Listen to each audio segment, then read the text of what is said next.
I don't know, with my screen here, I'm not seeing everybody in gallery view, so hopefully everybody can see me okay. I just, first of all, wanted to say thank you all very much for joining us this morning, and welcome to Seniors Week. So we're really pleased to be able to offer this presentation this morning. As part of Seniors Week, Kerby Centre is pleased to join all of our colleagues throughout the province as we celebrate seniors 55 plus and show our appreciation for all that seniors do to contribute to our communities and our families. It's been particularly a difficult time for seniors with the COVID-19, and we appreciate the detrimental effect that the isolation due to COVID-19 has had on you. So Kerby Centre is working very diligently to, in collaboration with the municipal and provincial governments and our partners, to ensure that we meet the needs of our senior community through the crisis with programs such as our grocery delivery program, freezer meals, referrals for emergency resources, online Zumba storytelling, and distanced tax preparation. We will continue to strive to provide valuable information and entertainment opportunities to help you cope with the emotional and physical isolation. And today we are pleased to present the first in a series of Kerby Health and Wellness presentations, Empowered Eating for Immunity. I'd like to introduce Aditi Sharma, who is Kerby Centre's Volunteer Department Assistant and the Chair of the Kerby Centre Health Committee, to tell you a little bit about the committee and introduce our presenter today. Aditi, can you go ahead? Can everybody hear me okay? You're great, Aditi. Okay. Welcome, everyone. First of all, I would like to thank Megan for doing this presentation for us, and Colleen for arranging everything. I would like to welcome everybody. I can see some volunteers here as well, which is excellent. And so let me talk about the Kerby Health Committee first. So basically we arrange a presentation every month, could be one or twice a month. We do presentation on different topics. For example, arthritis, like nutrition, Parkinson's disease, or sleep apnea. So it could be like varieties of topics. And it's for free. So basically you just have to let us know that you would like to be part of the presentation and come participate on that particular day. So now a little bit about Megan. I know that Megan has a lot to say, but I've just showed it out a little bit. Megan can always talk about it later. So Megan Barefoot graduated with a BSc in Science from the University of Windsor and worked in downtown Calgary as a professional geologist for nearly 10 years. Awesome. As a nutrition expert, mom, and seasoned practitioner, Megan knows how difficult eating healthy can be in real life. Megan strives to make the process of learning how to feed you and your body's need as simple as possible, with small changes that make a big impact. Today, she will be talking about how you can empower yourself and eat for immunity. Thank you so much. Enjoy the presentation. Thank you so much, Aditi. Thank you so much. That was awesome. Just to expand on that a little bit, nutrition has been a passion of mine for most of my adult life. I truly believe that taking nutrition seriously will help me live not only long, but live long well, and that's my goal. I love being a health ambassador. I love supporting individuals in making specific changes to their nutrition that are practical and realistic for their personal health needs. So today we are going to be talking about empowered eating for immunity. And as we age, we know that there are specific changes that happen in the body. And some of these include normal wear and tear, like our teeth wearing down and slowing down of our digestive system.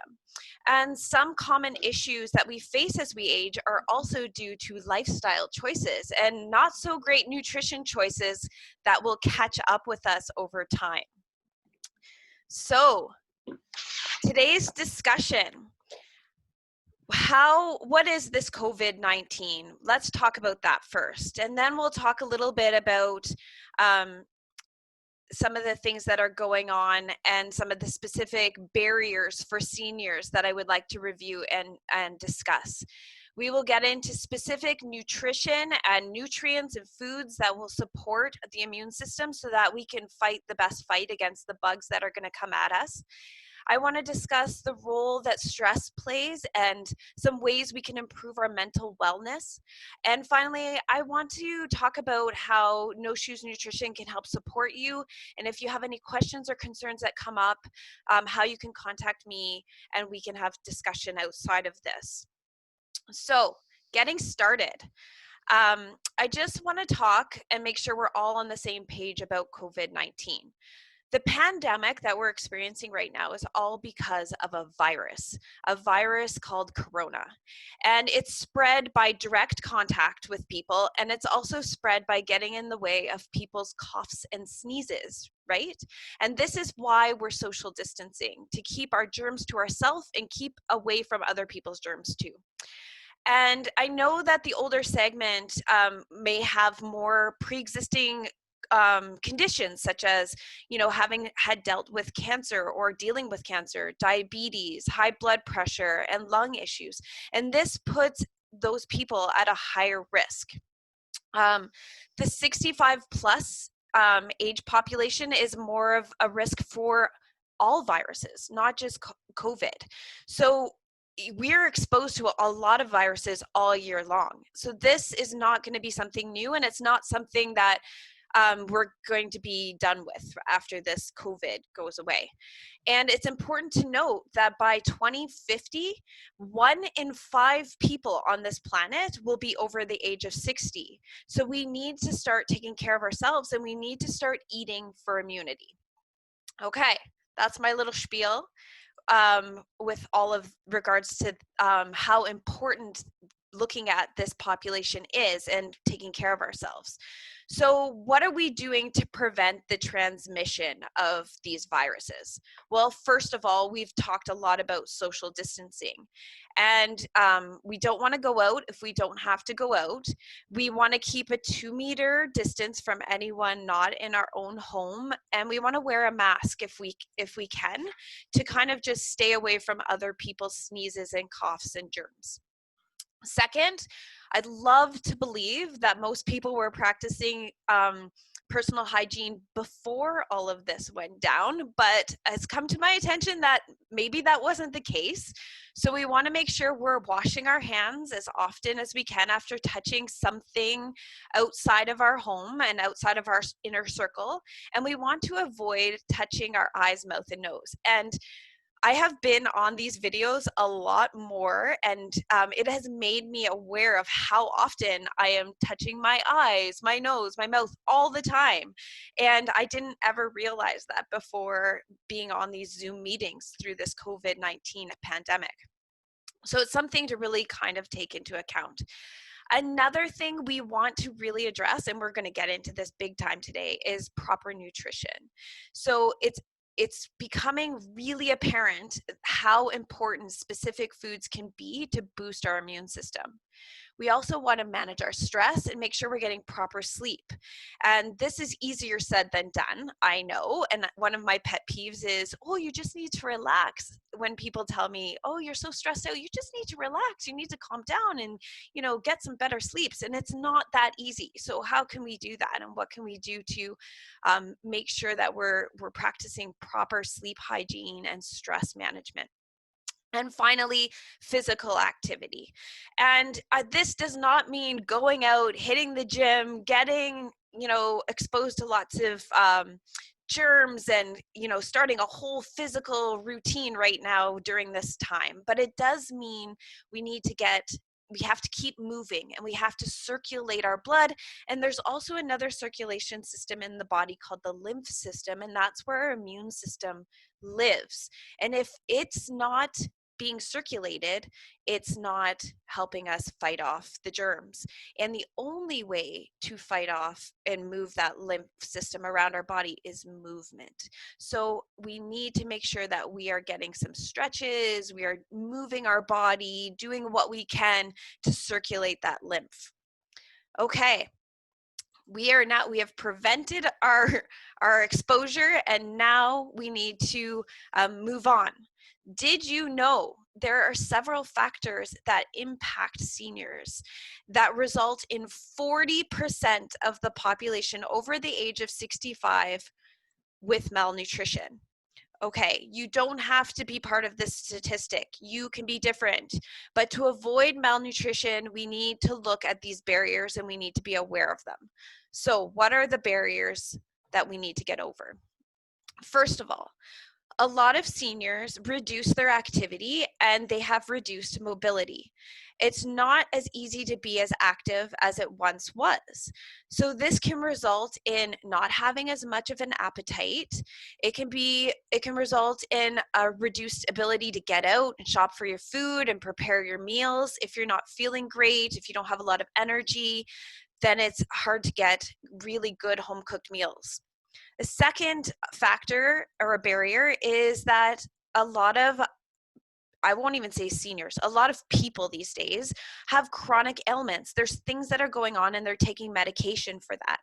And that medication can change what's going on in your body. It can lower your appetite. It can alter your body's needs, maybe use up some nutrients faster than, once before you were taking that medication. It also, those medications can change digestive habits in your body and digestive needs.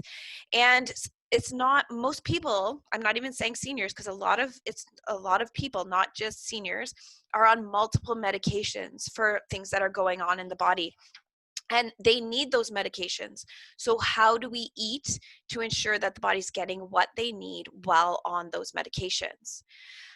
Another thing that changes as we age is our oral health. So it's very common to be wearing dentures, to have teeth issues, and chewing can sometimes be difficult. When you're not chewing, your digestive system is not working optimally. You need to chew in order to signal to the rest of the body that digestion is about to happen. So often this can affect people because they can't get certain foods because they're hard to chew, and especially the meats and the proteins that you have to chew more rigorously in order to digest. So they avoid those foods because it's difficult to eat them. Some other barriers that we want to look at. Your taste and your smell changes as you age, and you might have a lower appetite because of that. Or some of the things I've realized when I'm working with seniors is that they are very much attracted to the sweets and the very strong tastes because they want to be able to really taste those foods. So having a lot of sweets and things like that, but that can also create inflammation and change your microbiome in your gut, which we'll talk a little bit about more in a little bit. There's also financial constraints. So fixed income, retirement, this can make people think differently about buying certain foods. If you can get a frozen pizza for $5.99, or all the fresh ingredients to make that pizza for $15.99, there may be some choices made there that will compromise health and nutrition. Also, and we're experiencing this right now huge, is the isolation and depression from isolation. And a lot of populations are feeling this isolation and depression right now, more so in the senior community, because it's not really suggested that the seniors are getting out and even grocery shopping for themselves. So there's a loss of appetite, isolation, there's no stimulus to eat. Even I think my husband has asked me 3 times in the past week, what day is it? Nobody knows what day it is, what time it is, how things, it's like we're on this long extended vacation. And so we're not having that stimulus to eat, and especially eat good quality foods. A lot of people are making their own bread and baking a lot and getting all these foods that they normally wouldn't eat. And we have this impaired ability to shop and prepare our meals. And I know for a long time we would go to the grocery store and there wasn't what we expected to be on the shelf. So it's hard to make good, healthy decisions. So Does anybody have any questions with regards to the barriers that affect seniors? Just give a second in case anybody wants to unmute themselves. I have a question about chewing. Sure, yes. If it's important to be chewing, does that mean that chewing gum would be a good idea or not? It depends on your gum and when you're chewing it, but yes. So there's a lot of not so great things in gums, but there are some gums out there that actually will help with digestion. So chewing your food after you, or chewing a piece of gum after you eat can help with digestion, yes. But there are some specific kinds of gum. There's a brand called Pure, P-U-R, out there that is actually quite good. It doesn't have aspartame or any chemicals in it. And I actually suggest that for quite a few clients after they eat. Now, if you're prone to stomach upset, like acid or anything like that, you want to be careful chewing gum on an empty stomach because it can actually stimulate your stomach and you're not actually swallowing anything. So you can actually end up with heartburn and things like that. Yeah, chewing is great. You want to make sure you're chewing your food to a liquid almost before you swallow it. Where can you find this pure gum? You can find it at quite a few grocery stores. One of the most interesting places that I found it, and it's for a great price, is at HomeSense, of all places, in Market Mall. At the checkout, they have a whole line of all the pure gums and mints, which are all lined up right at the cashiers. So, Okay, thank you very much. no problem. Anyone else? Yes, Pam has said in the chat that she's tried Pure, but the flavor dissipates quickly. And I actually really like that, Pam, because then you're not chewing it for an extended period of time and putting wear and tear on your jaw. You're just getting the flavor, you're getting a little bit of chewing, and then you get rid of it. Some of the flavors do have more long-lasting taste. The dark blue mint flavor actually stays for a lot longer. I find the cinnamon dissipates really quickly. Okay, so I just wanted to ask Colleen maybe to come on here and talk about some of the services that the Kerby Centre are actually offering for grocery delivery and freezer meals. Well, as a matter of fact, Megan, we have another special guest joining us today, Tina Lewis. Nice. And Tina is the manager of the Thrive Grocery Program, as well as the Kerby Wellness Center. So Tina is going to share a little bit about what the Thrive Grocery Delivery Program can do to help people to be able to access nutritious foods. Perfect. Thanks, Colleen. Thank you, Megan, for taking the time to do this presentation. Thrive is a grocery delivery program for low-income shut-in seniors. And what we do is we have volunteers who will go out to Calgary Co-op, and they will get the groceries for the senior. The senior can just phone in their order to us. And we deliver them right to the senior's door. And then at that time, the senior is able to pay with Visa, MasterCard, cash, or check. We don't do debit. And so there are 2 phone numbers that people can call in their grocery order. One is 403-234-6571. And the other number is 403-705-3222. So you can call either one of those lines and we'd be happy to talk to you about our program and get you signed up for the service and be able to provide you with some nutritious food. And thank you so much for going through that. Those numbers are on the screen right now. And I've actually put the number for the grocery delivery program in the chat box as well. So if you need to reference those at any time, they're here. And I think this is an amazing program and I would take advantage of it 100% if I could. Okay, so let's move on. When we talk about nutrition for individuals in the senior population, there are certain factors we want to make sure that we are considering. The first one is our bone health. Stomach acid production naturally will decrease as we age, and this makes it harder to absorb the nutrients, especially those minerals that are necessary to support proper bone health. These minerals include things like calcium, magnesium, potassium. We also want to make sure that we're getting enough vitamin D. So vitamin D is the sunshine vitamin, and we are supposed to be able to get it from the sun, but here in our higher latitudes that we live in Calgary, it's very difficult and in fact near impossible to get enough vitamin D from the sun. Plus, we want to make sure we're protecting ourselves from the sun exposure. We want to get healthy sun exposure. So that might be something we consider really focusing on with our nutrition and even supplementing if possible. The next thing we want to consider is heart health. One of the biggest things as we age that we need to consider is how we're taking care of that cardiovascular system. And with decreased oral health comes difficulty chewing, along with a decrease in stomach acid. So we don't always absorb and digest protein optimally. And without protein, seniors begin to lose muscle mass. And what is our most important muscle in our body? That's right, our heart. So we want to make sure that we are getting those minerals and the protein that we talk about. Those minerals help keep the heart rhythm, and then the protein helps keep the muscle. So we need to ensure that proper digestion and that we're getting those nutrients that our body needs. And finally, our biggest concern right now during this pandemic is immune health. We talked a little bit about movement in the lymphatic system of our body, but we also need several vitamins that we want to make sure are supporting our immune system so that we can fight off those bugs that we just can't avoid. We can't always avoid it. So we want to make sure that we're fighting it.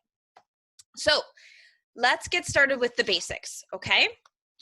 The first thing we've talked about a couple times here is protein. We want protein, a good amount of protein, adequate protein for muscles and immunity. We need to build antibodies. We need to build those white blood cells. What do we need for that? We need protein. Protein will also help balance the blood sugar. So if you're having an adequate amount of protein, which you get from meats, some meat stock, if you can't chew the meat very well, making a meat stock is actually really great way to get some of the protein. Beans and legumes can be easier to chew, not always easier in the digestive system, so we need to talk about that a little bit, as well as nuts and seeds. And if nuts and seeds are difficult to chew, one of the things you can do is soak them in water, interestingly enough, and it actually sprouts them like seeds sprout in water. So you soak them overnight, maybe 24 hours in a jar of water or a bowl of water, and they actually soften up and all the nutrients sprout, and you actually can get more nutrients out of your nuts and seeds, and it makes them much easier to chew. So another thing we want to make sure we're getting enough of is healthy fats. So a lot of people are scared of fat. There's no reason to be scared of fat if you are concentrating on the healthy sources of fats. So those are your omega-3s, your monounsaturated fats, and things like that. You're going to get these from your healthy wild-caught fatty fishes, flax seeds, and walnuts are especially high in omega-3s. This is really going to support cognitive health as well as inflammation in the body. And I don't care what age you are, inflammation is becoming a major issue as a root for a lot of issues that people are dealing with. And we are finding it very difficult. We are landlocked here in Calgary. We don't have a lot of fish, access to fresh fish. So it can be really difficult to get those omega-3 fatty acids. Also, eating fats in your diet, these healthy fats, it helps balance that blood sugar again. So if you have any kind of blood sugar balance issues, you want to make sure you're getting that protein, healthy fats, as well as the next thing, fiber. And fiber really is going to help you with that intestinal movement and digestion. So it's going to help your elimination. It's going to keep your metabolism moving, and it's going to help detoxify you. So it's also one of the things it does while it's detoxifying is it helps get rid of any excess cholesterol in the body. So if you are dealing with high cholesterol, getting that fiber Where are you getting it from? Your fruits, your vegetables, your nuts and seeds, your whole grains, and you're going to keep feeding. We're going to talk a little bit about that microbiome in your gut. So digestion and gut health is really important for elimination. And when you're eliminating properly, you're getting rid of any toxins or metabolic waste in your body. And we need to think about our bodies, and everyone laughs when I say this, but we need to think of ourselves as a donut, okay? This is the outside of your body, but this tube that's going down through you in the middle is also the outside of your body. And only the things that are absorbed into your internal organs and your blood are actually inside you. Everything in that tube is actually outside of you. And a whole colony of little gut bugs live in there. And there's good gut bugs and there's bad gut bugs. And every day a battle is being waged in your guts that you are either feeding the good guys and they help you get the nutrients out of food. They help you make some of your vitamins. They help your cognitive health, or you're feeding the bad guys, which love sugar and they love simple carbohydrates like white bread and things like that, and they will actually be a detriment to your health. So we want to make sure we're giving those good gut bugs lots of fiber to feed off of, and you will improve your health naturally. So a few other things, I know it looks overwhelming here, a few other things we want to concentrate on, but here you'll see a pattern of things that you want to make sure you're including in your diet in order to get all of these important nutrients. One of the biggest things that I find a lot of people are lacking are B vitamins, especially folate. And as we age, folate really helps with cell division. The longer we can keep those cells dividing and not dying, the longer we live, the better we age. B6 will keep our metabolism going so we don't end up putting on weight as we get older. And B12 helps with our nerve function and our blood. So, and also bring all these B vitamins will help create energy so we don't feel lethargic and low on energy day after day after day. We want to get lots of whole grains, fruits, veggies, and lean meats for that B12. You cannot get B12 from any kind of plant food. You want to make sure you're getting it from an animal source of some sort. Vitamin C, I know we've probably heard, even our grandparents, everybody knows about vitamin C, but I feel like not enough people are actually getting enough vitamin C, believe it or not. And vitamin C really helps build collagen, which is going to keep our skin looking young and supple. It's also going to help all the tissues of our body stay young and supple, not just the outside. It's also very important for healing. So if you get wounds, cuts and wounds that are not healing very quickly anymore, vitamin C is your friend. Vitamin C is also important for making neurotransmitters, which is how we think and how we feel. So our happy neurotransmitters, our motivation neurotransmitters, we need vitamin C to make that. It lowers the risk of cataracts, which I know is a concern for a lot of the senior population. And where are you getting this vitamin C? Fruits and veggies.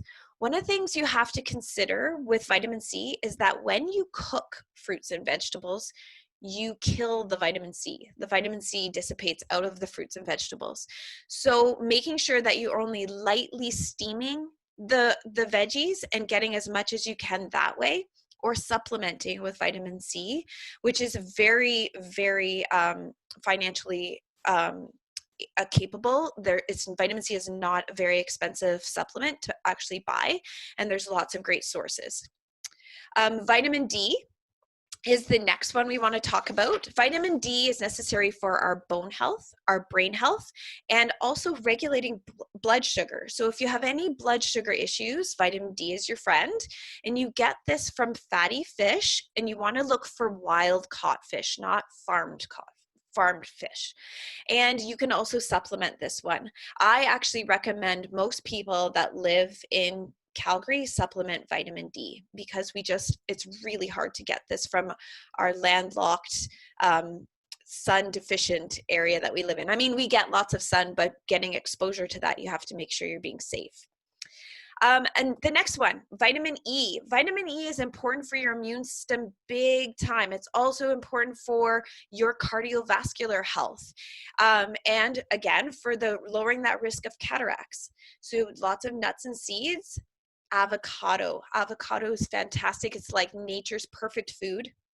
It's got really healthy fats. It's high in fiber, and it's chock full of vitamin B and vitamin E. You can also get a lot of vitamin E from spinach, and especially trout. Trout is really high in vitamin E. A vitamin we might not hear so much about is vitamin K. Vitamin K is really important for blood clotting. So this is something you need to maybe talk to your doctor. I would not supplement with vitamin K ever, but what I would do is make sure that you are getting really good amount of green leafy vegetables and those nuts and seeds. And the reason I say that you don't really want to supplement with that is that blood clotting is not something we really want to promote, but it is something that is important if you are wounded or hurt in any way. It's also really important for our bone health. So making sure you're getting vitamin K is really supportive for your bone health as you age as well. Interestingly enough, if you're taking care of your digestion and your intestinal system, those gut bugs will actually make enough vitamin K for you that you don't actually ever have to supplement or worry about getting it in your diet. So think about that too. And then we come to calcium, magnesium, and potassium. These three minerals you really need to think about for your bone health going forward. They also are important for your cardiovascular health because they are what is going to regulate that heartbeat and your heart rhythm and help you with blood pressure. So you want to make sure you're getting lots of leafy greens. Again, do we see a pattern here? Whole grains, leafy greens, good source of healthy wild-caught fish and meats. And you want to make sure you're getting some beans and legumes. One of the best sources I find of calcium, magnesium, hummus. If you love hummus and dipping your veggies or putting it on a pita, a whole grain, whole wheat pita, fantastic way of getting calcium, magnesium, especially if you're not so great with dairy, because I know a lot of people have sensitivities to dairy. And finally, we want to talk about iron. Iron, you want to be careful with as we age because you can actually accumulate too much iron in your body. So you don't want to ever supplement iron unless your medical practitioner, like your doctor, says you're actually low on iron and they are monitoring that. But what you want to do with iron is make sure you're getting a little bit of the dark meats. So if you don't eat red meat, you can make sure that if you're having poultry, you're having some of the dark meat. And seafood is really great. Spinach, remember Popeye? Where did he get his iron? He got it from his spinach, right? So you want to make sure you're getting a little bit in your diet every single day, but you don't necessarily want to overdo iron. If you find that you're really low on energy, one of the things I suggest is going to your doctor and actually asking about your iron levels, and they can test that with a blood test, and then you know if you need supplementation. But do not ever supplement iron without having medical advice. But it's really important to have in your diet. Okay. Last but not least, zinc. Zinc is really important for your immune health, your blood sugar balance, your digestive health. Most people, I'm finding, could use a little boost in zinc. And one of the reasons you need zinc as we age is also you need zinc to make that hydrochloric acid in your stomach and be able to digest your proteins. You also need it. It's really, really beneficial for immune health. Every time I feel a little bit of a cold coming on, or I feel I'm worried about my immune health, I really concentrate on making sure I'm getting enough zinc in my diet. I get that from lean meats, whole grains, beans again, nuts and seeds. And we fight over the nuts and seeds in our house when we soak them because they are so delicious and easy to eat. And finally, one of the things that's very overlooked in our society, especially here in Calgary, we live in a semi-arid environment where it's very dry, is water. are we getting enough water?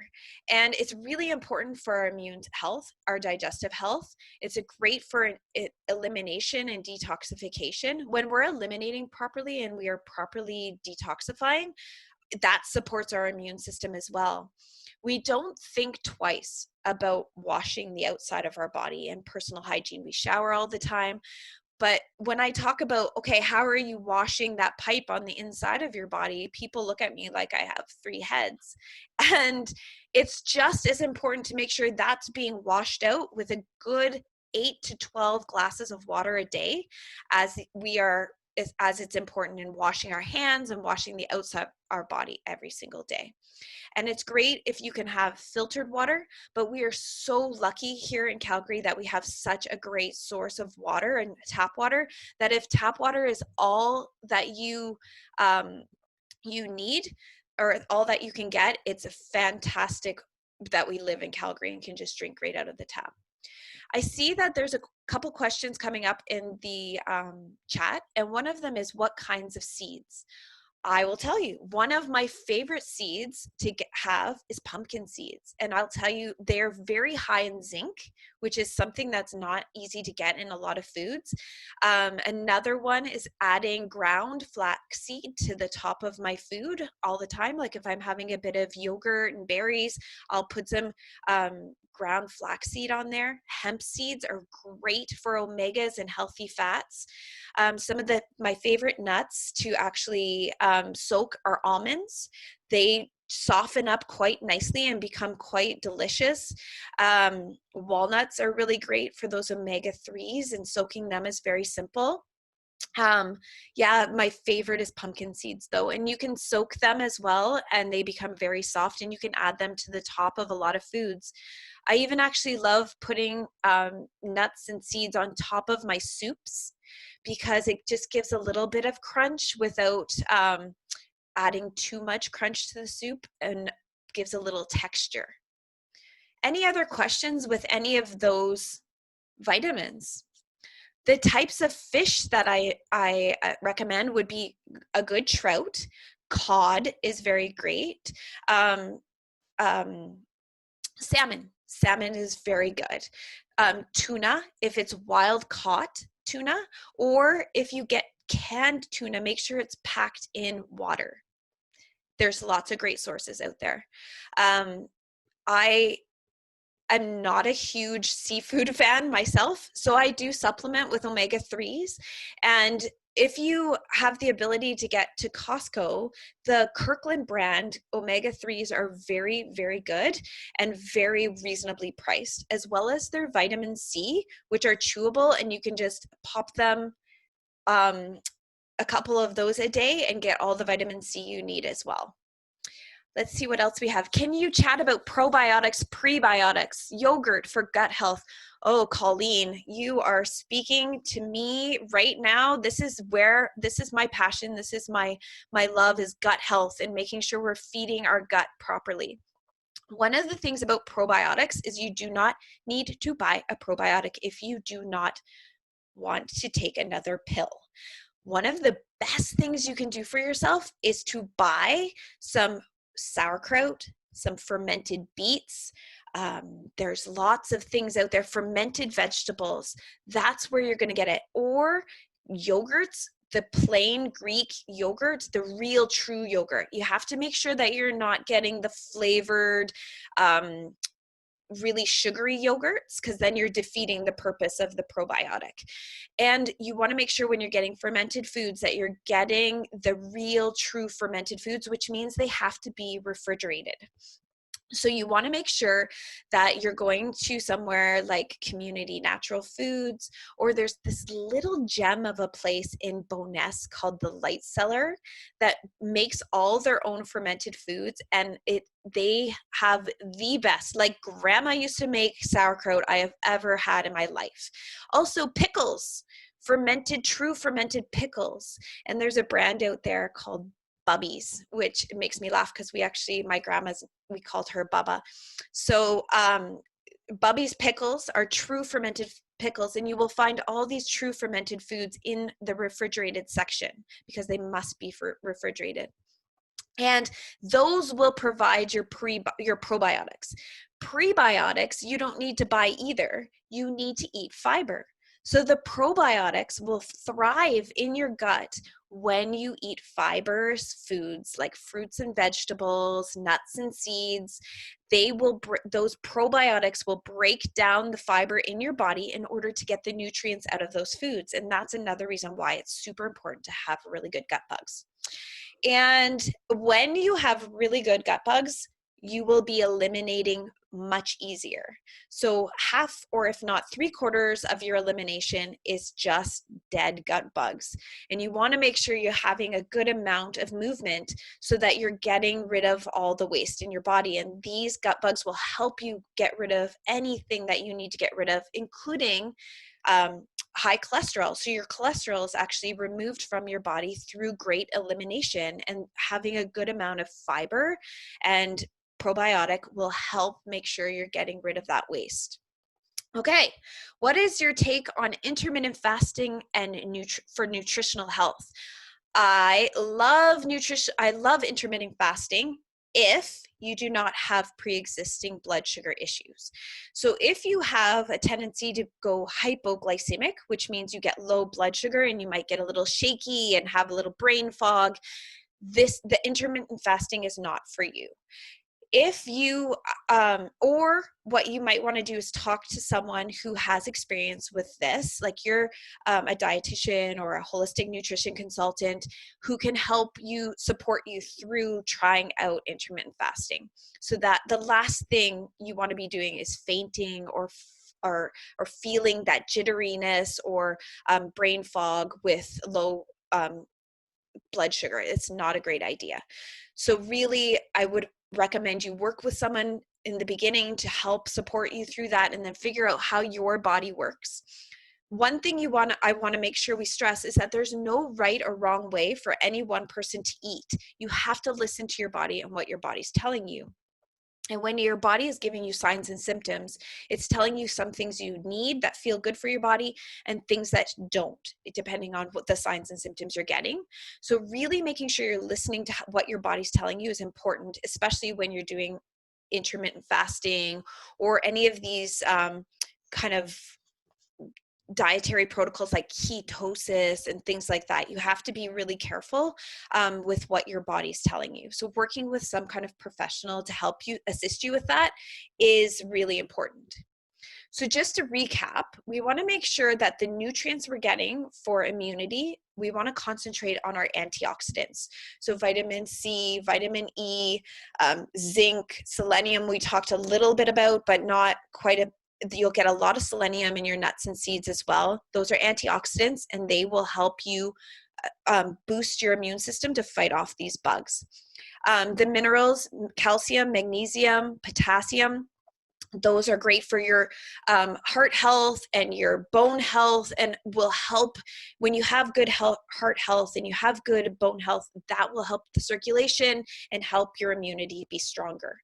You want to make sure you're getting adequate amount of protein, fat, and fiber to balance your blood sugar, because that will support your immunity through keeping your blood sugar nice and steady, so your body doesn't have other things it has to be taken care of when you're exposed to any kind of bug out there, any kind of germ. The next thing I want to talk about is reducing your stress and improving your sleep. So with stress, like I said, one of the things I really is my pet peeve is when people are like, oh, you just need to relax, just take some time out. I'm a very busy person. I have a lot of things I want to get done in a day, and I need to have different techniques in order to bring my stress hormones down. One of the biggest stress hormones we're dealing with in society is an increase in cortisol levels all the time. Cortisol is really great for fight or flight. If you are backed into a corner by a saber-toothed tiger, I want my cortisol levels to go up so I can fight that saber-toothed tiger off, or I can run away. Having that cortisol and fight or flight response high all the time becomes inflammatory in my body, and my body has to work on reducing inflammation, which is the job of the immune system, instead of fighting off these these germs and viruses that are coming from other areas. So some of the things we can do, you can meditate, take some time out, just close your eyes, deep breaths. Breathing is actually an amazing thing that I think is very under talked about in our society. A lot of us, when we're under stress, we're breathing very shallow. We're breathing like this all the time, and we're not getting the good breaths all the way down into our diaphragm and our guts. And guess what happens when we breathe all the way down and we concentrate on breathing into our belly, and we're doing belly breaths? It exercises and massages your internal organs, which helps with digestion, and it helps bring you into the parasympathetic nervous system, which is called rest and digest. So after you have a big meal, it's great to sit down, do some deep breathing, bring that belly in and out so that you're actually breathing all the way down into your gut and then letting it go. And that can help bring your body into that rest and digest state. The other thing we want to really concentrate on is improving our sleep. I really encourage all the people I work with to have a sleep routine. What's your bedtime? What's your routine before you go to bed? This signals your body that it's time for sleep, and all the right chemicals in your brain and in your body start to get made because your body knows instinctively that it's time to wind down and go to sleep. One of the things we want to really work on is making sure that we turn off the screens before about 2 hours before we go to bed. We want to slow down on our liquid intake about 2 hours before we go to bed. And we want to make sure that we are dimming the lights and signaling to the body that it's time for night, time for sleep, get the melatonin production going in the brain. And everyone has a spike of cortisol at around 11 o'clock. If you've ever noticed, if you didn't get to bed by 11 o'clock, give or take a half an hour on either side, you get a second wind. It's like, okay, I'm ready to go. I can keep going. You may have been really tired around 9 o'clock in the evening, and then all of a sudden it's 11 o'clock and you can't fall asleep. That is because there is a natural spike in cortisol if you don't get to sleep before that 11 o'clock hour, give or take a little bit. So I really encourage most people to really endeavor to get to bed before 11 o'clock at night. So that's my take on sleep. And there are a few things that can help you if you have trouble winding down. If you take magnesium-rich foods, I would have them later in the day. Magnesium is the anti-stress mineral. It helps the body relax. So having some magnesium in the evening before you go to bed, this is why Mom, Grandma, they used to give us milk before bed, because milk is very high in magnesium and tryptophan. And tryptophan will help have your body produce melatonin, and then the magnesium will help you calm as well. So nice warm milk is something that we always had as kids, and that is why. It's because of those that amino acid and that mineral in there. So magnesium is very great right before bed to help you relax. Okay, so what is the bottom line here? What are we looking for? Specific foods, having specific foods and implementing a particular diet pattern promotes healthy aging and has a positive health impact as we age. That's the bottom line. I just have a question here about peptic ulcers. I had a peptic ulcer and now I can't tolerate a lot of food as my stomach rebels. Is having coconut milk kefir good? And if so, how much a day? That is a very loaded question that I would love to talk to you about, Suzanne. It's a little bit much to get in here. Peptic ulcers are a little bit different for everyone, so there are some definite things we need to look at with regards to that. I would have to know a little bit more about your story to make sure that I'm recommending the right things, coconut milk kefir could be very, very nutritive for that and very calming for that ulcer. So we should talk about that a little bit after the talk. And I'll give you some more specifics when I know a little bit more about the story. Okay. All right. So thank you so much for being here, and thank you so much for your time and attention today. I hope this was all helpful, and that you know now that there's some specific foods we want to concentrate on. We want some spinach. We want to get some nuts and seeds like those pumpkin seeds and almonds. Avocados are great. We want to make sure that we're getting adequate protein. Does anybody have any more questions they would like me to answer? Feel free to unmute yourself now, and maybe Colleen can help me get through some of these questions. Sure. I've been kind of watching some of these as well, but Pam had a great suggestion here about healthy recipes for seniors. That might be something that we can look at as a project here as well to enhance what we're doing. I think that's a great idea. And one of my biggest things for most people, not just seniors, but anyone, is that I feel like there is a big push out there that people have to be eating these gourmet meals every night. Cooking can be very simple. I would love to provide some simple recipes that would include some of these foods and make sure that you're getting these nutrients. Simple recipes would be great. I can talk, maybe we can get some into the Kerby News. If everyone gets the Kerby News, I can put a recipe in there every month and we can see how things go and get some feedback on that. I think that's a brilliant idea. Absolutely. I think it was Pam also a little earlier asked about when you mentioned water and questioning about other liquids, throughout the day as well. Does that count? So it depends on the liquid. A couple of liquids I do not like at all are juices. Any juice that is not freshly squeezed, and even freshly squeezed juice, I only recommend a very small amount each day. Juice is a very, very high in sugar. And so it's like drinking pop without the carbonation. A lot of juices out there. Herbal teas are fantastic way of getting lots of nutrients, even depending on the tea. And also there's lots of benefits to a lot of the herbs that they put in these teas, and they're not as diuretic. So with black tea, or coffee, you're actually drinking the cup of coffee or black tea, and then you pee out a lot of the liquid. So you're actually getting a negative effect on your hydration.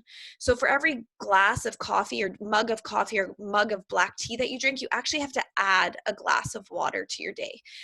But herbal teas don't necessarily work that way, depending on the herbal tea, and most of them are very hydrating. And you can drink them iced in the summer, and you can drink them hot in the winter, depending on what you like.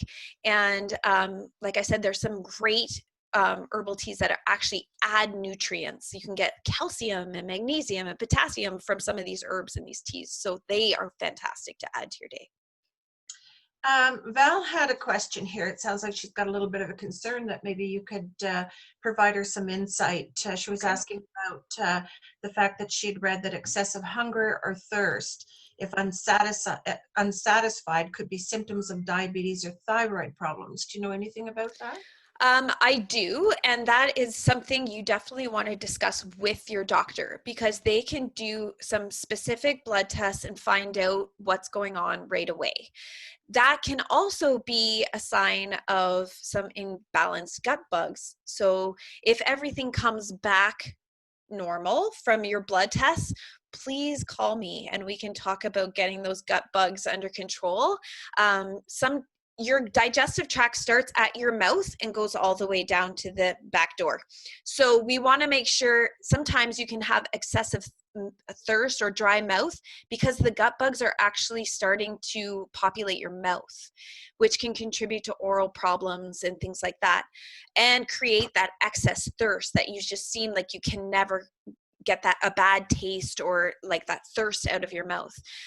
They can also make you extremely hungry for no reason, because they're sending signals because they're hungry down there. They want sugar. They want certain not so great foods for yourself, for your body. And so they give you cravings and you feel like you're eating and eating, but you're not really that hungry, and you don't really know where these signals are coming from. So it could be a gut bug issue as well that we can talk about. And there are easy ways to start working on that without having to do like a full detox or protocol. We can do it very gently. So that's something that you definitely want to have checked out with your doctor first, though. Thank you. And there's lots of good questions here. I'm conscious that we're gone over a little bit. We're a little bit later getting started, getting everybody settled in. But I think one of the things to realize is that Megan has provided her contact information. And one of the things that Kerby Centre is looking at doing as well here is that Megan has recorded this presentation. There's lots of people, friends and family that you might find would find this information valuable. So at some point we may look at getting this up on our Kerby website, www.kerby.com, kerbycentre.com, sorry. And so as part of a series of our health and wellness presentations, so that more people can take advantage of the great information that you've provided for us today. Thanks very much, Megan. I do see a couple questions about oatmeal I just want to touch on here a little bit. Oatmeal is fantastic, but there's definitely different sides to this coin in the sense that there are quick oats and there are steel cut, very thick, slow cook oats. I highly, highly recommend you do the slow cooked oats. And the reason I say that is because both of them have the same nutrients in it, but one will spike your blood sugar, the quick oats, because they're almost pre-digested. So the carbohydrates in the quick oats will go through your body much quicker than the slow cooked oats. The slow cooked oats are thicker, they're heartier, they're harder to digest, which means they're going to go through your body a lot slower, and they're going to keep your blood sugar much, much more even throughout the day. Someone asked here, berries and things like that in the evening to some oatmeal. That's really good if you feel like you need something before bed. But remember, for your best sleep, you really want to stop eating about 2 hours and drinking about 2 hours before you go to bed, except for small sips of liquid as you need it. When you're sleeping, your body is not digesting. So all of that is just kind of sitting in your digestive tract and in your guts.